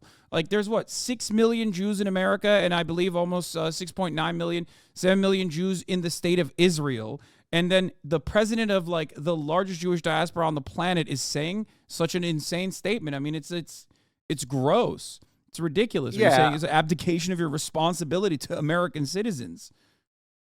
Yeah, and look, I mean, look what was happening to Netanyahu right before all of this happened. I mean, he was in a fight for his political life. There were massive protests against him. He had done all this shenanigans with the court system in Israel. And I think there's really going to end up being a scandalous narrative that will emerge about the so-called intelligence failures in Israel leading up to the Hamas attacks, and it's completely legitimate to raise the issue of Netanyahu's role in facilitating the pipeline of money from Qatar to Hamas. And at least going back to 2012, we know that Netanyahu was advocating for a position of bolstering rather than weakening Hamas's political power within Gaza. I'm not saying I have any evidence, nor am I suggesting that this is some false flag or that Netanyahu wanted this to happen. But there's a very serious course of inquiry that I think is going to take place in Israel about exactly who knew what and when. Also in the way that the Israeli forces were slow to respond to some of the attacks led by Hamas and Palestinian Islamic Jihad. And then, as I said at the beginning, the public in Israel has a right to know how many Israelis were killed that day by their own forces. How many of the people that were burned were killed as a result of Israeli munitions fired? What kinds of efforts were actually made to resolve the hostage crisis as it existed at the kibbutzes that day versus, shelling or bombing. I think that it's respect to the dead to ascertain all of the facts. And at the end of the day, I don't think Netanyahu is going to look good in any of this if there's an actual inquiry. And there are good journalists in Israel. We shouldn't paint it with a mono. I read the Israeli press every single day, all day long. I'm checking Plus the Israeli 970 press. magazine is for people in my chat know Plus 970 for their work on the artificial intelligence program called Gospel and Israel's targeting, or Plus 972. Sorry, not 970 magazine. They're great. Obviously, even in Haaretz, you have Gideon Levi and many others. But also, Haaretz's defense correspondence. I mean, it's sort of like when you're reading the New York Times. The New York Times does have some really good journalists. Yeah. There's no question about it. I Hill. know some of them. I've been with them. I mean, there are really good, and the same is true of Washington Post and Wall Street Journal. But you have to really study how to read these papers. You have to learn what happens when the stories get edited. And once you put on the right kind of glasses to read the New York Times, you read it in a different way, and you can actually learn a lot. You can understand a lot about the nature of power. You can understand when you're being fed BS versus something that actually is real information. You get to know which journalists are reliable and clearly are fighting a battle internally to get their stuff printed. The same is true of Haaretz and other Israeli media outlets. Once you understand sort of the rules that they're operating under, it's really enriching to read those publications, because often you're getting a sense of what's happening at the highest levels of power, and that's something that people like you and I don't have access to. So I actually think that we all have to learn to be students of these media outlets, whether we like it or not, because they're conduits for the views of the powerful. And you have to understand how the powerful think and operate. It's why everyone should read the financial press. You have to understand how these people operate, what their priorities are, what the rules of the game are that they're playing, because without it, you're missing an entire piece of the puzzle that's going to make your understanding flawed. Yeah, you're describing media literacy that I go through every single day, because people come in here and ask me like, well, what do we do? Like, you say the New York Times is biased, and I always try to tell people, like, just like any state outlet, right? Any state media, there are biases within the New York Times, even if it's not a state-owned operation. So, for example, when it comes to foreign policy, or when it comes to whichever journalist is conducting is writing the pieces. Like, for example, I forget who wrote it, but like, there was an editorial opinion piece in the New York Times about going back into Afghanistan, and everybody got really mad about it. And actually, the point being made by the person writing the article was entirely at odds with the actual title of the article, which was written in a very incendiary way. That's one thing that most people don't know. In the editorial side of things, in the New York Times, you're going to have access to a variety of different opinions, but the headlines are being written by editors, and they have a very different interest than the person writing the editorial piece. So that's something. I mean, but I had a terrible thing happen once when I was at the Nation magazine, where I wrote like this really serious investigative piece. This was back in the days of Blackwater Mercenaries, and it was supposed to be on the cover. And then, it was about like these four guys that had gotten killed, and I had worked with their families, and they were like, it was a really important article I had done for them. And then the Nation, it was supposed to be the cover, and then the Nation at the last minute puts Alfred E. Newman sitting on the toilet looking like George W. Bush on the cover of the Nation magazine. Oh, God. And it was like, I hit the roof. Well, no, because it was like, I wanted to send this to the families because it meant a lot to them. And anyway, the point just being, all kinds of stuff happens in editorial processes. And, you really, if you're a serious person, you have to learn how to read the paper. And it doesn't just mean comprehend the words. It means you have to study the politics of the paper, look for patterns, because it actually is worthwhile. I've never been a fan of like, don't read the New York Times. I almost can't watch CNN anymore. I mean, I try to sometimes, but I will always read the establishment newspapers, because I mean, if you don't do that, this is a very serious error on people's part. You have to understand how the powerful think, and that's where they do their talking. This is actually what I wanted to point to. Now I remember. So one thing that you brought up about like a variety of different outlets and like an access to what's going on the ground with like social media, TikTok in particular, both on the Israeli side of them, like very openly, IDF very openly documenting the atrocious things that they're doing, but also on Telegram with like, posts coming directly from the Al-Qassam brigades, and also from Palestinians on the ground who are showcasing like the atrocities that they're subjected to.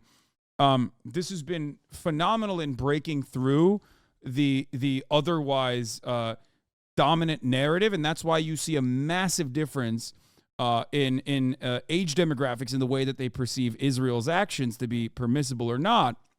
People that have incorporated social media into their media diets actually do have a very different opinion than those who do not get that as a primary source. However, there's also the negative side of that too, because I feel like that's how you arrive at a lot of charlatans as well. People who take advantage of that. Sure. People who take advantage of the lack of trust in mainstream media. Because like, you and I both understand how important it is to still read the New York Times and to still recognize that there's like good journalism also happening at these mainstream outlets every now and then. Or even if it's a biased piece, there's still, I guess, like some semblance of the truth that you see within that. Whereas the more the legacy publishers operate as a mouthpiece for the State Department, the less people trust it, and that creates an opportunity for a tremendous amount of misinformation from those who claim to be the arbiters, the real arbiters of the truth. And that's how you arrive at like, the insane anti-Semitic conspiracies from people, and that's how you arrive at like anti-Semitism increasing, and that's how you arrive at like QAnon stuff, right? But that this is also why I mean, I'm in the Telegram channels of a variety of Islamic resistance groups, including the Al-Qassam brigades. So I follow all of they're very, very active. You have to follow them through mirror channels because they keep getting shut down. But I'm monitoring the communications from Hezbollah, from the Houthis, from Hamas, and sometimes like I'll be somewhere like in a restaurant and like it'll pop up on my phone, an alert will pop up that the Qassam brigades have just posted a video. So I'll get into conversations sort of with normies, as you said earlier. And what I say to people is like, we're being told that these guys are like the second coming of the Nazis, and that they're like ISIS. They're the worst, butchers in the world. They're eating children's body parts, etc. Don't you think it would behoove you to sort of fact check that, like look into it, understand what is their perspective?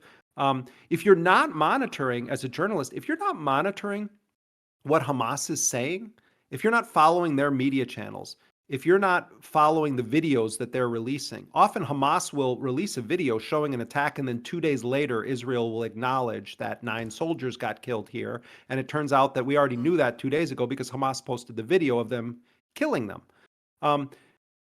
This isn't supporting Hamas. This is doing basic diligence because we're dealing with a nuclear armed nation state that is a pathological liar. And so, not to get cliche, but this is exactly the kind of stuff Malcolm X is talking about when he talks about, the manipulation and letting the other people tell you who the enemy is. And when it comes to Hamas, I find it extremely important to actually have a factual understanding of exactly who they are and what they do. And, Absolutely. I'm not a moral arbiter of anything. I'm here as a journalist. And what often happens is that the Israelis will say something, and when you actually just scratch the surface a bit, you realize it's not exactly what you're saying.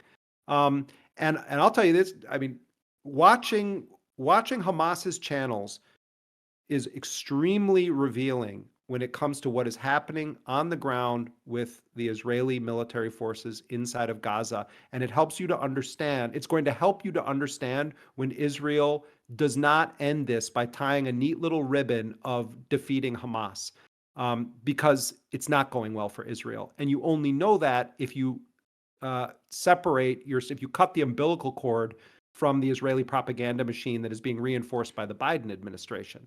So this isn't a pro-Hamas anything. This is a pro-fact thing. I'm very clear that that many of the things that Hamas did on October 7th, particularly towards civilians, those are war crimes. There should be accountability for that. You don't kidnap children. Absolutely. You don't kidnap the elderly. You don't shoot families in their beds. It doesn't matter if those people were occupation settlers or whatever. Many of the fucking people that got killed at those kibbutzes, were sort of lefty types and whatever. Do they have a right to be living on Palestinian land? No, they absolutely fucking do not have a right to be living on Palestinian land. Does it mean that then they need to be murdered in their rooms? No, it doesn't mean they need to be murdered in their rooms.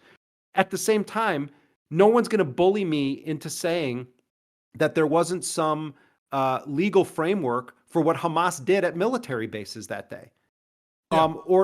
Or that, or get me to say, well, Israel had some right of self-defense to go in and then murder upwards of 30,000 people, a vast majority of whom are civilians.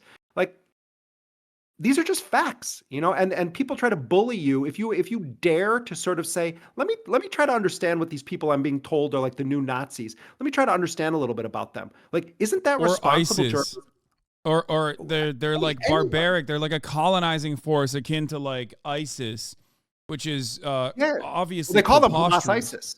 Yeah, right. Which is hilarious because like Israel, in both its like association of like in its actions being settler colonial violence or colonial violence over an occupied group of individuals, occupied population. And also its association with that violence with religion, a false association with religion, because they are the ones oftentimes that conflate it with Judaism, is way closer to ISIS than Hamas being a resistance group against a occupying power. So and also obviously Israel has in the past collaborated with ISIS type Salafist militant groups, al-Nusra and the like. So like whereas while there are, as far as I understand, ISIS militants inside of Gaza too every now and then, Hamas does not want ISIS to be inside of Gaza. They want to be the only game in town. So they have executed ISIS militants inside of Gaza in the past. So It's It, not just that. it's It's I mean that's true what you're saying, but it's not just that. It's also that there is a distinct national identity to the Palestinian resistance, and the notion that you're going to have these other forces coming in and hijacking what is ultimately a national liberation struggle. I mean that is that's what Palestinians have been engaged in for 76 years. They've been engaged in a national liberation struggle. And because, we all now, it's the power of nightmares, ooh, spooky Islamic resistance, you know, if Catholicism was demonized in the same way, then it would have been the same narrative about the IRA, in Ireland.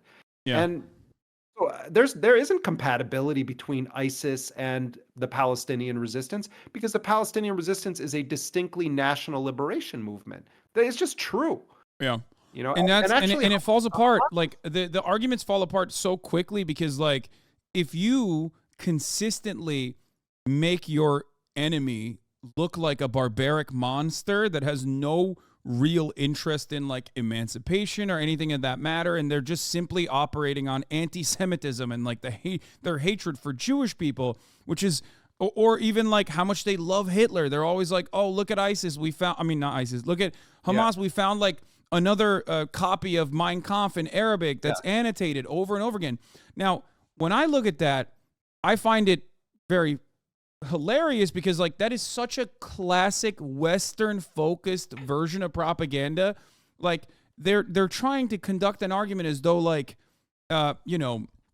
this is campus anti-Semitism. Like they went to a Jewish fraternity and painted a swastika on the side of it. Like that's not what Hamas is doing at all. But they're trying to Americanize, or they're trying to get the Western world to understand it. It's like, listen, the idea that like Palestinians are operating on the basis of anti-Semitism and not on the fact that like Israel is blowing up their population and has been a belligerent occupier for at least since 1967 and even before that, obviously with the Nakba, but and that it's being conducted by those who say that they're doing it at the behest of Judaism. Like they don't need Mein Kampf to learn about anti-Semitism in the same way that like some Midwestern kid would in America to when they get radicalized online or whatever, right? Like that's so stupid.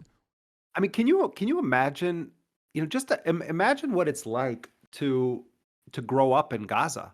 But seriously, people should really, really think about this. Imagine what your human existence would be like if you grow up in an area, a country basically that is the more or less the size of Philadelphia, and you're trapped in what is essentially an open air prison, and you have a foreign occupying power that is in full control of every aspect of your life, whether there is water, whether there is food, whether the fishermen are allowed to go a certain distance off the shore. You're growing up in this in this sort of cage, basically. And Palestinians in Gaza are some of the most well-educated people in the world. Israel systematically destroyed its universities, killed its academics, its poets, its storytellers. Um, but it's like, what happens to the psychology of human beings? What does the world expect anyway? Is going to happen? It's a miracle. It's a miracle that the people of Gaza are the way they are. It's a miracle that they're so resilient. I mean, Yeah. look at how right now most Palestinians are living in conditions where they have one toilet for every 480 people. That's what most people are. Think of how many Americans fucking gripe about their kids taking too long in the bathroom. Imagine having to live in conditions where you are breastfeeding a baby and you have to make a choice between drinking salt water that's going to make you ill or contaminated water that's going to make you ill. You have women with newborn babies who can't lactate, and so they're using formula, and they don't have clean water to mix the formula powder. So they're having to try to decide which kind of contaminated water should I use to breastfeed my baby. Just one moment of anyone's day, you should just stop, read something about what the conditions were like even on October 6th in Gaza, and ask yourself, how would I look my children in the face? How would I look my friends in the face? What would my life be like? Would I be pursuing a PhD? Would I be going to university? Would I be online trying to educate the rest of the world? What kind of person would you be? It's incredible that the people of Gaza are as resilient, that you see so many articulate children. This 9-year-old girl who did an interview with Wael Daoud, the bureau Al chief for Al Jazeera, Jazeera yeah. Arabic, who wants to be I posted this video of her on Twitter, and then like 2 days later, Wael and his cameraman get hit by, an Israeli drone strike when they're reporting on a previous strike at a hospital. But it's like this little girl was incredible. So many children that you see that are, videos of them coming out of Gaza. These are wonderful, beautiful human beings without any context. But then when you understand how they grew up, and then the Israelis are like, oh, look, we found Mein Kampf here. Oh, look, this girl has a screensaver on her iPad of Hitler's Of face. That Hitler, was one of the yeah. things that they did.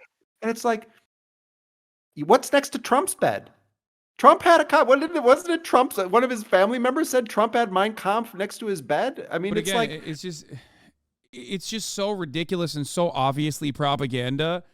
And it's propaganda that I like to look at and see who the target audience is. And it's so glaringly obvious that it's a Western facing propaganda to like make this association with Hitler and make this association with like German European anti-Semitism, as though like, I mean, I'm not going to say that there isn't anti-Semitism in the Arab world or in the Muslim world in general. Of course there of are. course, Of there's course there is. anti-Semitism Of all course. over the place. Of course, Yeah. there's anti-Semitism in the Muslim world as well. But it's like that where that anti-Semitism comes from, where it's born out of, is like entirely different in many cases.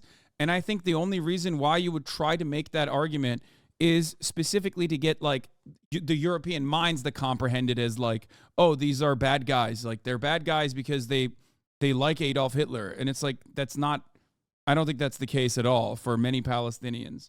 They are But you look at, yeah, surprisingly open-minded about Israeli people and Jewish people. Rafat, who rest in yeah. power, was assassinated by the state of Israel after, I believe, Barry Weiss and numerous other American reporters had like criticized him for engaging in a little bit of gallows humor, as Israel was ethnically cleansing his entire city. He talked about how originally, until like I guess he was like 25 or 26 or something, that he had never met a Jewish person, and beyond that, everything he knew about Jewish people was Israel, and that he thought that like Jewish people just despised all Palestinians across the board, and that like they just wanted to kill all Palestinians across the board. And then he had changed his perception when he realized like, oh my God, they're like actually Israeli citizens, even Israeli Jewish citizens that are out there advocating for Palestinians against their own country. And I think like this is something that we can't comprehend in America because it's impossible for us to comprehend it. We have no way of contextualizing that level of violence. We only see it in TV as like either entire city blocks reduced to rubble, in like whether it be Syria or Iraq, in the hands of like American soldiers, or like civil war or something of that sort. We don't have any way of recognizing that these are real human beings and not like something that's different, something that's been dehumanized systematically through mainstream media as a consequence of America's objectives in the Middle East. I mean, as someone who's traveled a lot in countries that have been on I've been in a lot of places where you're on the other side of the barrel of the gun, of American foreign policy. And I was always struck, whether it was Iraq or Afghanistan or Yemen or Somalia, at how so many people who had every reason to want to kill me drew a distinction. And I heard it so many times, it was almost like someone had given a script. That's how consistent it was in countries across the world, where people would say, I know you're not your government. And I would be the one saying to them, no, I'm also complicit in this. It's I think we've been fed an enormous barrel of lies our whole lives. And it's necessary to dehumanize the enemy. That's the first step. justifying the unjustifiable. And it's a tactic as old as time. And it's not that there aren't, you know, sick, twisted bastards, operating in a variety of groups, including Hamas. That's true. There's also sick, twisted bastards operating in the United States military. And I Yeah. think that the mistake we all make is allowing ourselves to get pressured, bullied, cajoled into cowering before those characterizations. People should do their own thinking. That's what journalists should be in the business of anyway. And my general instinct as a reporter and as a journalist for going on 3 decades now has been that when I'm told by the powerful who my enemy is, I want to go talk to those people. I want to, because I don't view myself as just thinking for myself. I try to give people information that they can use to make informed decisions on what they support or oppose or other things. And I try to be very transparent. Clearly, I'm not a guy that just believes in he said this and the other person said this. I don't believe in the corporate media defined terms of objectivity. But the hardest part of keeping your spine is when you're told those people are vicious animals who kill for pleasure. Having the bravery or the principle to be able to say, I'm going to check that fact. And Yeah. that's what all of us should be doing in the face It's of the the bare narrative. minimum. Yeah. It's No the one should bare be winning an minimum of, award for doing that. That should just be basic journalism. yes. But look at the bullying about it, though. If you dare to say, hey, let's look at this from the perspective of Hamas, which I think is a totally legitimate line of inquiry and pursuit. Yeah. But that's controversial. And we're not supposed to do that. I wrote a piece the other day, where I talked about how none of this is going to actually crush the armed resistance in Palestine. I got so many emails and communications from people calling me an anti-Semite. Oh, you're pro-Hamas. Why don't you have your kafaya on? Nah, nah, nah, nah, nah. Grow up. That's the point, like, exactly. But there's a real reason for why it's intellectual curiosity in this situation that is an absolute first step in objective journalism, is a necessity and is oftentimes stopped at every step of the way. It's so that you can manufacture consent. If you listen to what the demands are, here, I'll give you an example of Ansar Allah, right? The Houthis in Yemen. Since day one, since October 8th, October 9th, Ansar Allah has very openly stated what their goals are. That they're not simply just operating on anti-Semitism or anger towards Jewish people or some other process, even though their logo does have some anti-Semitic stuff in it. Regardless, they have said Israel's actions constitute ethnic cleansing, and Israel has to stop ethnically cleansing Palestinians in Gaza. They have to stop this siege immediately. If the siege doesn't stop, they are going to ensure that not a single ship passes through the Red Sea. And yet you never hear that perspective in mainstream media. The way that the actions of the Houthis are represented in Western media is as though they are mindless drones attacking commerce, attacking ships for no reason. They're pirates that have no actual interest or actual reason for behaving in the way that they're behaving, and that they're an Iranian proxy that's just mindless and attacking all these ships because they hate Jewish people. And beyond that, none of their actions have been harmful to like the actual person, like an actual human being so far as like their takeovers of the ships, and as far as very successfully routing traffic away from the Red Sea, right? It's just simply a blockade. This is exactly how America would implement a blockade if it needed to, even though I don't think people would probably go against America's demands, and it would never even get to that point. But that's precisely how they would enforce a blockade. And for some reason, America's actions against this halting of commerce, right, or at least like making it more costly to ship on normal routes through the Red Sea, is infinitely more violent and worse than anything Israel has done so far. And I sit here and I watch that and I lose my mind. Like, America has killed more people, like more Yemeni people, than they have done anything towards Israel, than they've ever like even criticized Israel. They've killed the CENTCOM, I believe, killed 10 Houthis, right? And now they're talking about possibly like blowing up Yemen again. And I mean, these guys have already survived. They withstood an American backed genocide already. So I think they have this perspective where they look at it and they're like, you've done the worst to us. What more can you do, right? And it is mind-boggling to me that there is not better coverage on this issue, because God forbid if you do actually treat the Houthis as like rational actors, right? Even if you don't agree with their perspective or whatever, if you just treat them as like rational actors in the situation, God forbid, more people might say, well, I want to do BDS. I want to boycott Israel until it stops. Yeah, and Naomi Klein wrote a good piece in the Guardian this week about that. It was like the 15th anniversary of her writing advocating for BDS, boycott, divest, sanction, and she was just writing about what the basis of her piece in the Guardian was basically what if the world had listened 15 years ago on this issue. One thing I wanted to mention though in the context, I haven't seen anyone bring this up about the Houthi blockade.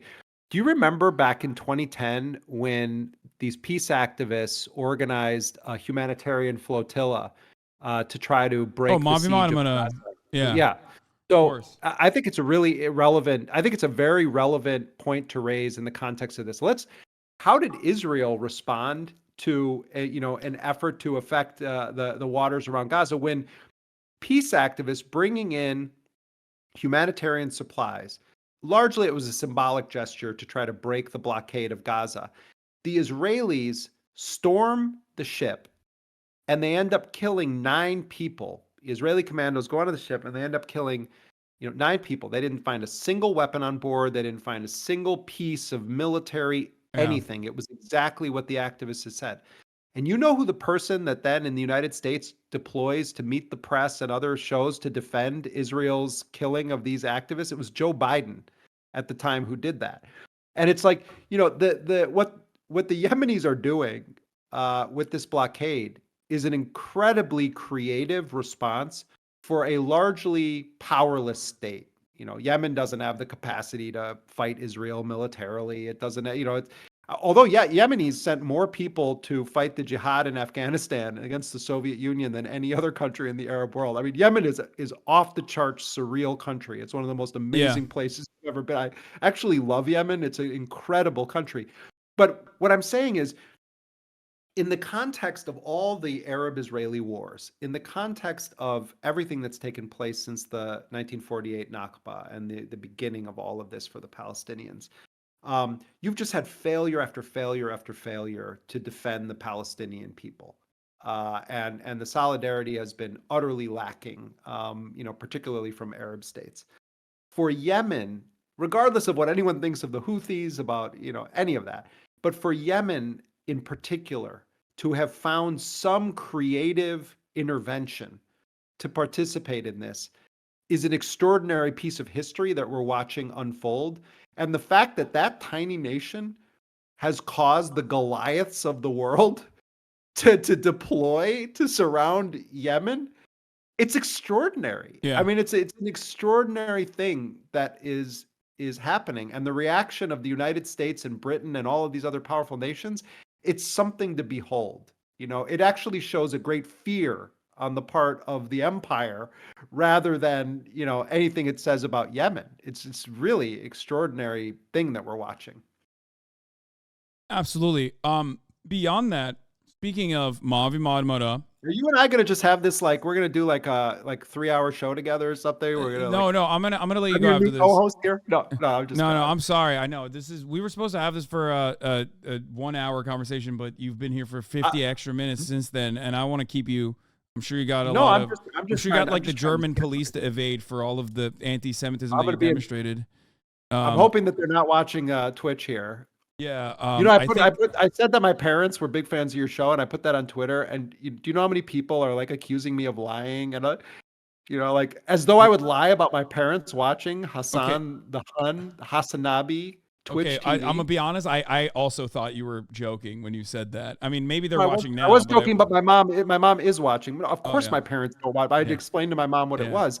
But the point, no, but the point I'm making is just shows something about social media that people actually took it seriously. Like it was a joke. My haters are insane though. The thing I was gonna say about Mavi Madamana, here's an interesting thing. I'm Turkish. I don't know if you knew that or not, but I grew up in Turkey.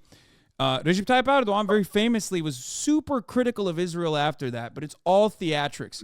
We just talked about how much of return on investment that the Houthis got, Ansar Allah got from implementing a blockade.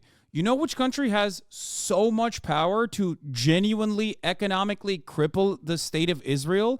Turkey, as a matter of fact, because I believe approximately 40% of all energy that goes into Israel passes through Turkey, from Azerbaijan to Turkey, through Turkish pipes directly into Israel.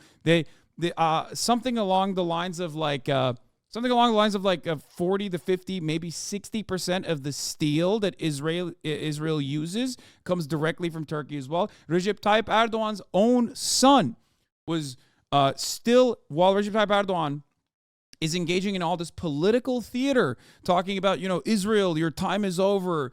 Netanyahu, more like Satan Yahoo, whatever, whatever he's doing every day. He is simultaneously has his son actually engaging in commerce in Israel with his own ships. And this is a fact that he has tried to. But is this ongoing now? Is this Yeah. ongoing since the Gaza siege Yes, began? 100,000%.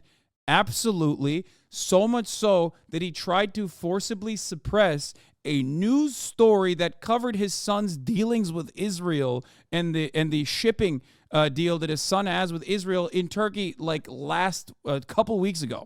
Okay, so anything that Recep Tayyip Erdogan says, for example, about Israel, sure, optically speaking, it's important for a regional leader to go out and criticize Israel's actions, certainly. But the idea that real politics is happening of that sort, where Erdogan is simply powerless and the only thing he could do is criticize Israel Let me with ask you, spoken word, is bullshit. so is your sense, not to turn this into my show where I interview you, but is it your sense that if Turkey and Erdogan wanted to actually take a concrete, meaningful step toward opposing this, your argument is that if they joined in the blockade or they also implemented similar measures, that it would have an immediate and direct impact on Israel? 1,000,000%. Absolutely. Yeah, of course. Has Because Erdogan been asked about this at all in public? no, Why he doesn't do it? of course not. There No, is. I know he wouldn't be asked that in Turkey, but if he was at an international I conference, it would be an I don't interesting believe. question for a journalist to ask. I don't believe he has. I don't believe he's ever been asked that at all, including his son's own personal dealings with Israel. Here, I'll pull the information up about the shipping. Yeah, I mean, you thing can that shoot I it to me saw later. I'm recently. actually journalistically I'm interested in this because it's an interesting story.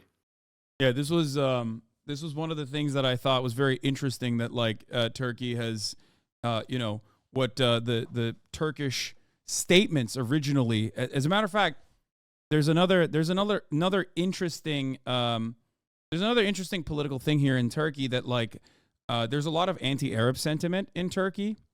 Yeah. Because from even liberal, now newly formed ultra-nationalist coalitions, and originally, even Erdogan's statements were kind of wishy-washy on Palestine, on Gaza, in the immediate aftermath of October 7.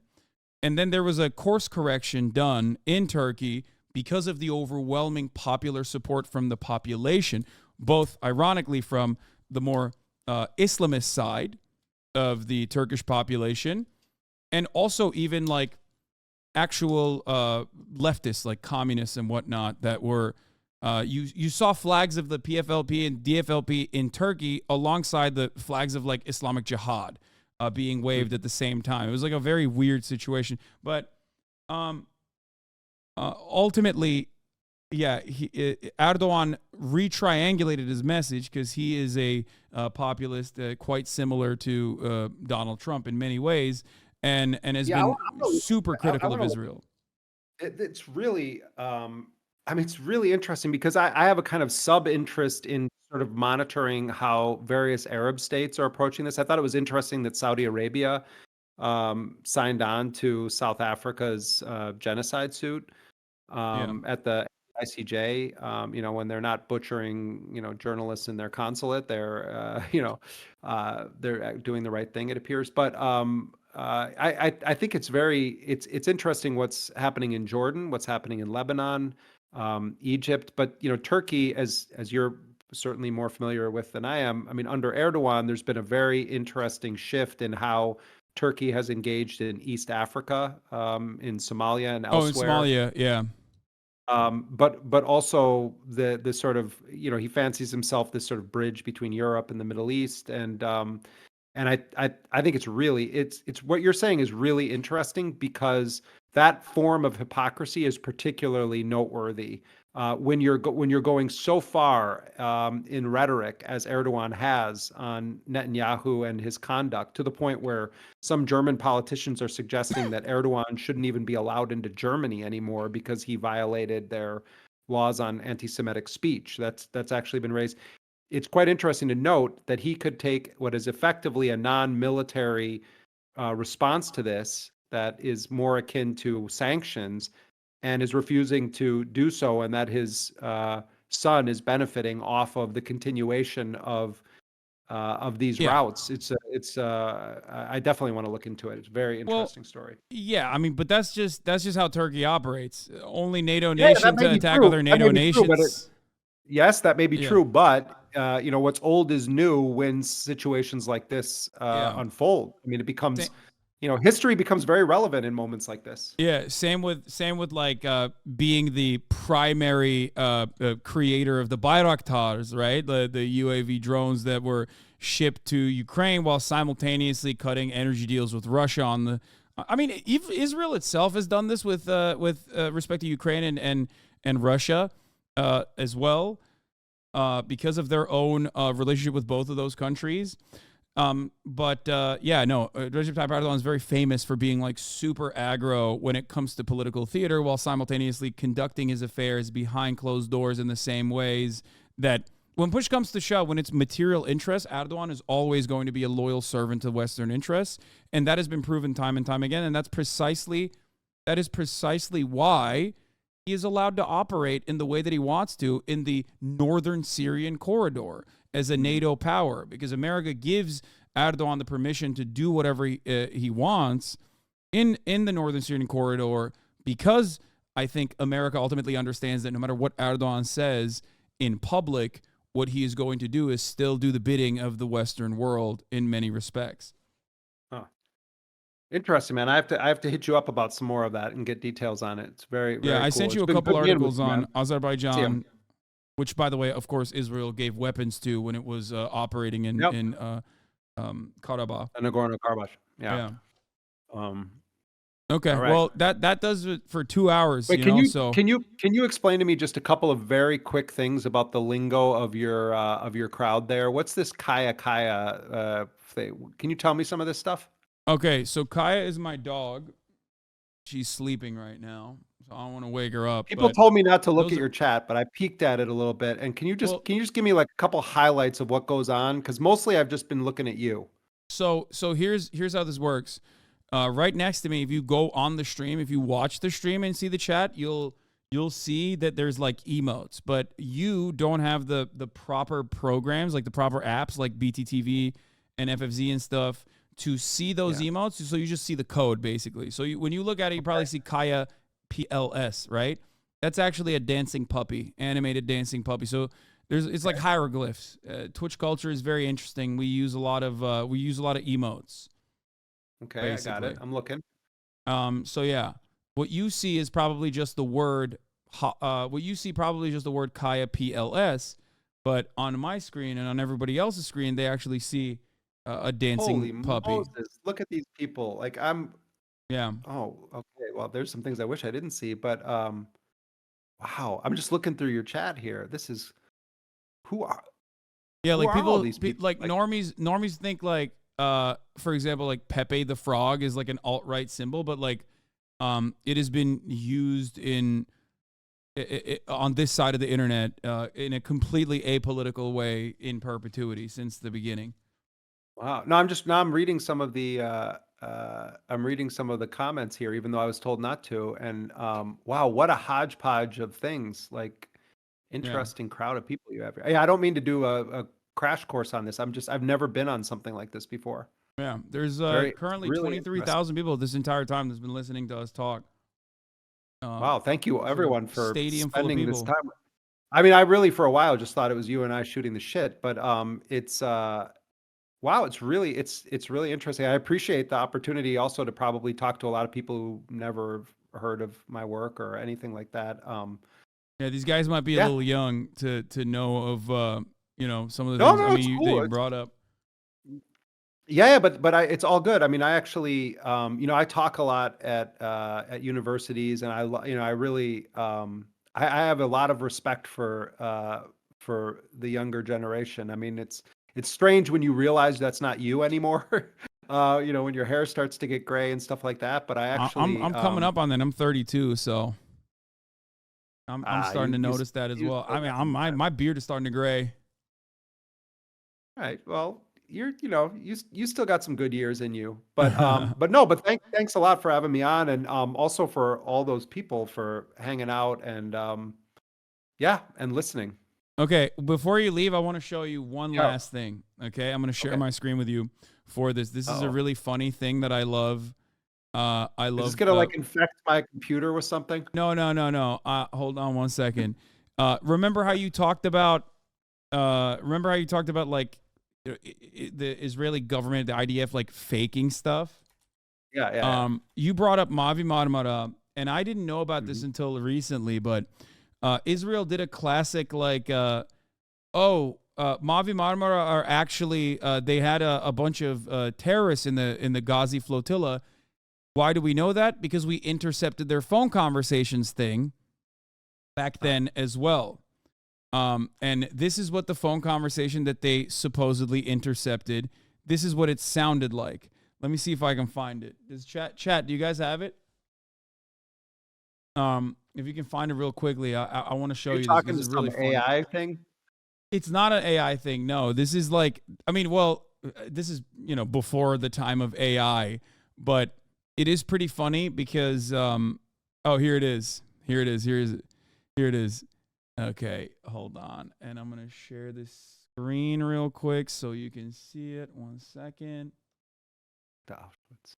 Okay, here it is. You'll be able to hear it as well. Okay. Okay. So this is from 13 years ago, June 4th, 2010. The title is "Flotilla Ship to Israeli Navy. We're helping Arabs go against the U.S." Okay, this is what they claimed they recovered from the Mavi Marmara ship. Daphne White, this is the Israeli Navy. You are approaching an area which is under a naval blockade. Shut up. Go back to Auschwitz. We have permission from the Gaza port authorities to enter. Who's helping Arabs going against the U.S. Don't forget 9/11, guys.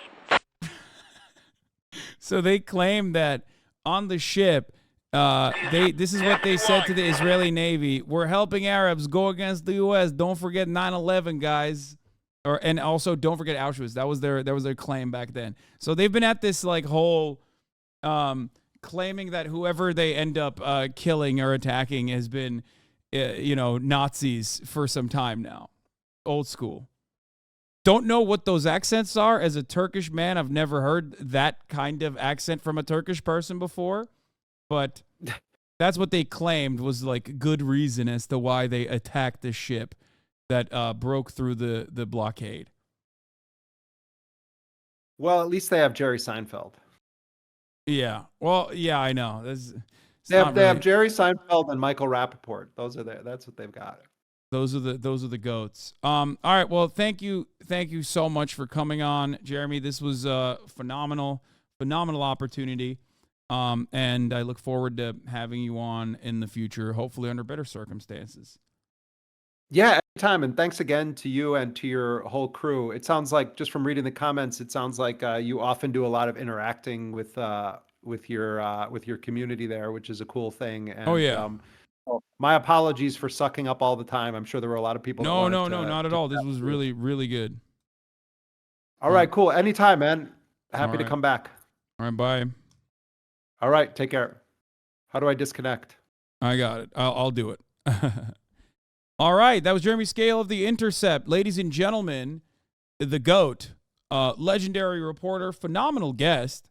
I feel like you guys really enjoyed that. If you can't get enough of Jeremy talking for 2 hours in a row, I highly suggest his podcast as well. I believe it was Intercepted, right? Not Deconstructed. Deconstructed is with Ryan. Intercepted is the podcast that he does. Great podcast, oftentimes alongside Murtaza Hussein. And this is a real journalist. For those of you who don't know, like a very real journalist, one of the few remaining, as a matter of fact. So we are very fortunate to be able to have him on for 2 hours at a time. I mean, it's crazy.